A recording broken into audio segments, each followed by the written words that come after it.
Slayer Season 3 has some of the biggest plot twists in the entire show. We're gonna start with the smallest twist and end the video with the craziest thing in the entire season. And starting off with a bang, both Zenitsu and Inosuke are gonna be completely removed from the season. The upcoming season will only mention Inosuke at the beginning of the arc, and Zenitsu won't even be shown. And the only reason we don't see much of them is because this new season focuses more on Tanjiro and his growth as a demon slayer. But that doesn't mean Season 3 won't be great, because Demon Slayer will finally reveal some crazy new secrets, like getting up close and personal with Mitsuri, the loveliest Hashira. The very first interaction we'll see is Tanjiro running into her at the hot springs. He's super embarrassed though because she's not wearing the outfit she usually wears. I think you know what I mean. But during this interaction, Mitsuri tells him about a super secret weapon that turns regular demon slayers into powerful Hashira. It's called the Yoriichi Type Zero, and it's a battle doll that demon slayers train against to become more powerful. And that's honestly what brings Tanjiro to the next level in this season. In Season 1, he got trained by the ex-Water Hashira. In the Mugen Train arc, he gets trained by Rengoku. And in Season 2, Tanjiro learned how to combine water breathing with the Hinokami Kagura. But in the upcoming season, he trains against this battle doll that is supposed to mimic Yoriichi, the strongest Hashira. If a demon slayer manages to defeat the doll, it means they're powerful enough to at least kill lower moons. And when Tanjiro first laid eyes on the Yoriichi Type Zero, he was shocked. But before we get into that, I gotta talk about his Season 3 training arc with it. See, the battle doll is owned by a guy called Kotetsu, and he promises to help Tanjiro defeat it. But one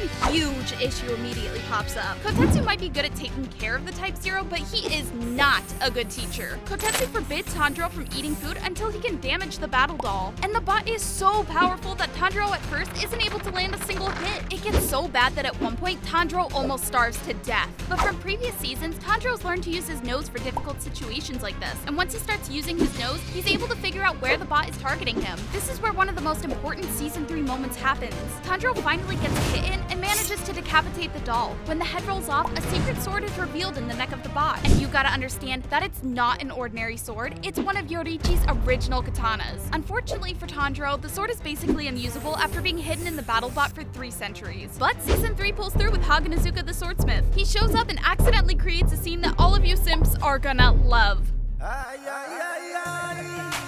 Look at this! How the heck is he this swole? But it turns out Haganazuka's pissed that Tanjiro's been breaking all his swords. And in Season 3, we'll see him take Yoriichi's battered blade and turn it into the strongest sword Tanjiro's ever had. But this upcoming season gets even wilder, and it's all connected to why Tanjiro was shocked when he saw the Yoriichi Type Zero. Way back in Season 2, Tanjiro was put into a coma after Gyutaro and Daki severely injured him. He was unconscious for 2 whole months, and during that coma, he had a dream where he saw a mysterious face. Season 3 later reveals that this dream was actually a shared memory, and this shared memory is incredibly important to the story because it gives Tanjiro the necessary skills to defeat stronger demons. Basically, demon slayers can sometimes experience memories from one of their ancestors. When Tanjiro experiences this, it allows him to tap into the skills of his ancestors who inherited Yoriichi's sun breathing. Later on in Season 3, Tanjiro has to fight 5 upper moons at the same time, and the shared memories help him throughout the battle. But speaking of the upper moons, Season 3 is probably going to be your favorite because it's where we finally get introduced to every single upper moon. We've already met Gyutaro, Daki, and Akaza, but Season 3 reveals the rest of them during a meeting that Muzan organizes.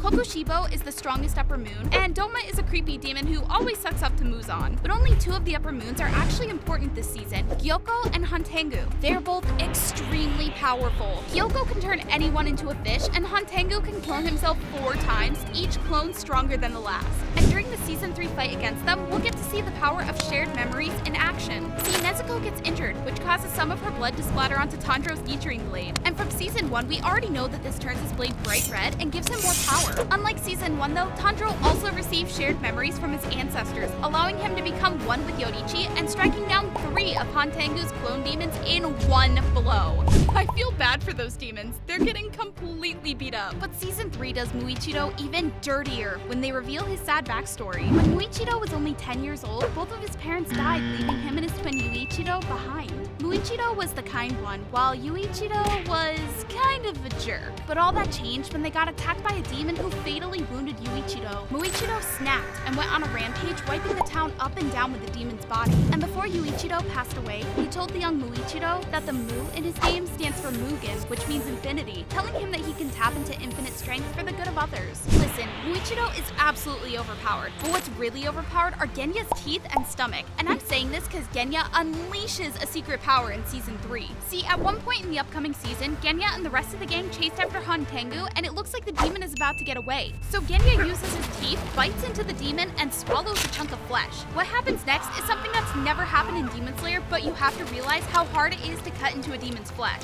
A normal person's teeth would just break, but Genya's teeth and jaw are next level powerful, and eating a demon would kill you or me, but Genya has the strongest stomach in the whole show. And by eating demons, he temporarily receives its powers. The stronger the demon, the stronger his powers. So when Genya bites into Han Tengu, he basically turns into the Hulk and gains super strength. I can't wait to see this animated. But Season 3 also reveals that when Genya isn't powered up on demon flesh, he doesn't use a normal Nichirin blade like everybody else. He uses a freaking shotgun. And while that's cool, the reason for this is so sad. Genya isn't able to use any breathing technique. Normally, this would mean he can't be a demon slayer, but once you hear his backstory, everything makes sense. See, he's actually siblings with Sanemi, and when they were kids, their mom became a demon and Sanemi ended up having to kill her. For years, Genya treated Sanemi poorly for this. After growing up though, Genya realized how badly he treated his brother, and now he wants to become a Hashira so he can stand next to his brother and apologize. Man, that's an emotional backstory. But what's even more emotional is Haganezuka's face reveal in Season 3. See, at one point in the upcoming episodes, the demon moon Gyoko enters a random hut and sees Haganezuka working hard on Tanjiro's new sword. The demon tries to stop Haganezuka from working on the blade, but nothing works because the swordsmith is in the zone. Finally, Gyoko slashes at Haganezuka's face, causing the mask to fall off. And look at this face. Did you expect the guy wearing this mask to look like this? I'm flabbergasted, but not as flabbergasted as you'll be when you see the whole fight against the Upper Moons. Not only are we going to see the unleashed power of these two freaks, but we're also going to see Tanjiro, Muichiro, and Mitsuri fighting together. Tanjiro and Mitsuri absolutely kick booty, but Muichiro's fight is a bit less impressive.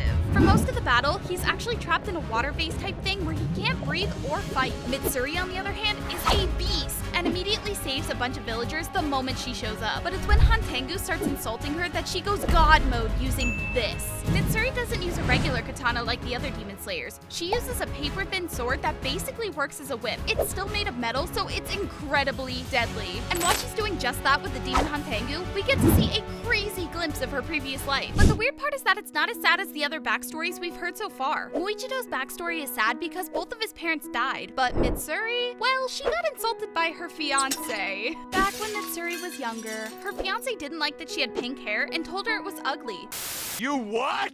The problem is that Mitsuri is the most attractive character in the entire show, and this guy insulted her. He shouldn't be worrying about her hair color. He should be worrying about his eyes because he's going blind. But perhaps the craziest thing in Season 3 is how Nezuko's powers go to the next level. While Nezuko and Tanjiro were trying to defeat Han Tengu, the sun was slowly rising. Tanjiro realized this and rushed to save Nezuko from the sun. But Nezuko saw that Han Tengu was about to kill some villagers, so she launched Tanjiro away from herself and toward the demon, effectively sacrificing herself. Tanjiro started crying because he knew she was going to burn away in the sun, but nevertheless steeled his gaze and killed the demon. After saving the villagers, Tanjiro turned around in sadness to where his sister had been, but was shocked to see her standing there in the sun. Nezuko was the first demon to ever be able to live in the sun. But if you don't want to burn up in the sun, click this video to find out how every other demon moon died.